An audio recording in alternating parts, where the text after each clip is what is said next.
To the gentleman from Rhode Island, Mr. Kennedy. It's for 2 minutes. This notion that we can't make a difference because if we ban so many, we're not banning all of them. If you can't save all crime, you're not going to try to save any at all is just bogus. Our responsibility in this House is to do what we're able to do.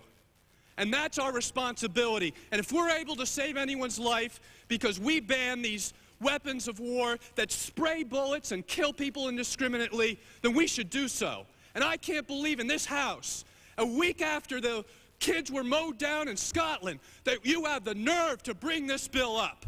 In the opening of this debate, you said we should have known about this bill before we were elected to the 104th. I tell you, we knew about this bill. Americans knew about this bill. My family knew about this bill. We didn't have to read the NRA questionnaire to know about this bill.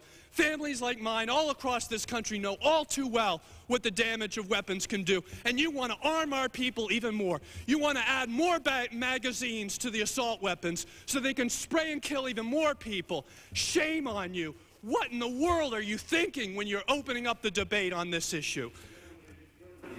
No, I won't yield. I won't yield because this is nothing but a sham. To come on this floor and say you're going to have an open and fair debate about assault weapons. My God, all I have to say to you is play with the devil, die with the devil. There are families out there. You'll never know, Mr. Chairman, you'll never know what it's like because you don't have someone in your family killed. It's not the person who's killed, it's the whole family that's affected. Furthermore, people will say, and I've heard this argument already, this is not effective because it's not cutting crime. You're not cutting crime. That is the wrong question. It's not about cutting crime. It's about cutting the number of people who get killed by these assault weapons. You're asking the wrong question. It's not about crime. It's about the families and victims of crime. That's what we're advocating in proposing this ban, and that's why we should keep this ban in place. Time of the gentleman has expired. Gentleman from New York is recognized.